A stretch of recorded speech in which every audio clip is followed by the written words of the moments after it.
So, top lawmakers receiving their first closed-door briefing on the capture of dictator Nicolas Maduro and quickly splitting along party lines. Briefing, while very extensive and long, posed far more questions than it ever answered. The U.S. military operation in Venezuela was a decisive and justified action. So our next guest was also at that briefing, top-ranking Democrat on the Senate Foreign Relations Committee.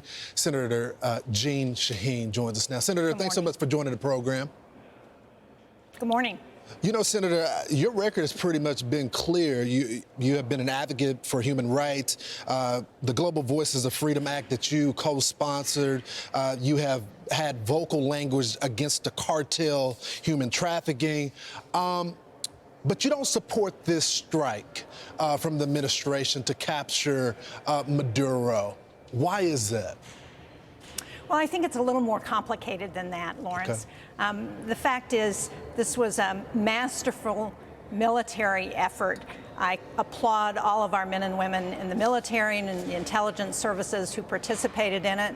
I think the Venezuelans and the world are better off without Maduro being there in charge. But the question is, what comes next? Because what's happened is that we've changed one authoritarian leader in Maduro for another in his vice president. Hopefully, we're going to see a path to democratic elections at some point. We've also raised real questions from some of the president's comments about going into other parts of Latin America, other countries, into Greenland. Questions among our allies about what that really means. I think that would contribute to regional instability in ways that are not helpful.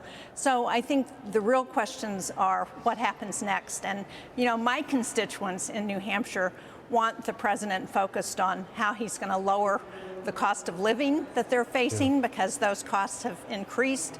We've got millions of people throughout the country, thousands in New Hampshire who are losing their health insurance. We want the president focused on what's happening here in the United States. So, Senator, tell me more about the meeting with, I know Secretary Rubio was there, the Attorney General was there, the Secretary of War, because I think the argument that the administration is making is that this impacts American lives, this part of the region. And to your point about it being destabilized, I'm not sure Latin America is quite stable right now. So what happened in the briefing that led you to believe that this administration doesn't know what they're doing right here when it comes to controlling this part of the region? Well, I didn't say they didn't know what they were doing, but they're basing their strategy on a lot of unanswered questions and ifs about what's going to happen and whether the current regime in Venezuela, and this really, despite removing Maduro, this was not regime change. We haven't seen that the people around Maduro have been removed or that they're going to behave differently. So that's the question, what's going to happen next? And you know, in New Hampshire, where we're very affected by the opioid epidemic, where drugs have been a real issue, we have finally begun to see a reduction in overdose death rates, and that's been because of the cooperative effort, the treatment and recovery dollars, and the coordination with the federal government that were a major part of Trump's first term. Unfortunately, we're not seeing that as part of the second term in terms of going after those drugs at home.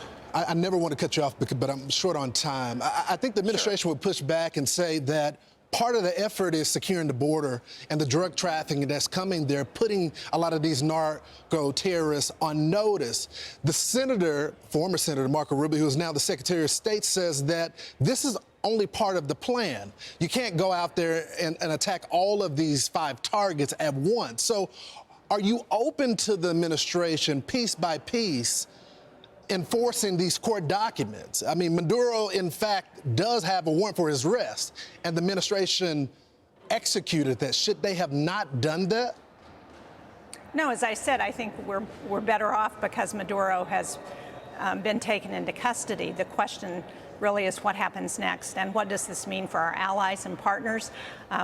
We have a long track record of working with the military in Colombia to address drug trafficking there. I visited there a couple of years ago with a bipartisan CODEL. We saw very up close and directly the impact of those cooperation efforts, and what's happening to that relationship as the result of the president's posturing, I think is a real question. And what does this long-term mean for Americans? And are we going to see an improvement in the reduction in drugs that are coming into the country? Are we going to see that the oil industry is really going to be better off in Venezuela? And where's that money going to go? Is it going to go to benefit the Venezuelans? And is America going to see the shadow fleet that has been important to Russia in fighting Ukraine, that's been important to China?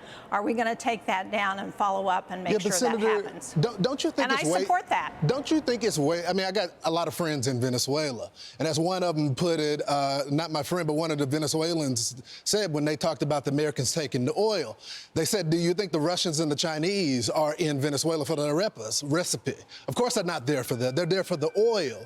So I guess the question is, do you want the Americas controlling the oil that is going on in Venezuela? America once did control that, and it was at the benefit of the Venezuelan people. Or do you want the Chinese and the Russians controlling that region, Senator? Well, as I said, I think it's important for us to take apart the shadow fleet that has been benefiting Russia and China. And that's going to be important to see what happens next. It's going to take a significant investment in oil in Venezuela to get those oil fields up and running in an efficient way again. So hopefully that private investment will happen. I don't think Americans want to see American tax dollars invested in making those oil fields up and running again. Well, I assure you that the president has told us that he doesn't have a plan for that to happen. There's a new Wall Street Journal piece that says there's already 20 American companies that are ready to go, but they need those protections in place. We'll be following it. I'm in the wait and see category as well, Senator. Thank you so much for joining the program this morning. Thank you. I'm Steve Doocy. I'm Brian Kilmeade. And I'm Ainsley Earhart. And click here to subscribe to the Fox News YouTube page to catch our hottest interviews and most compelling analysis.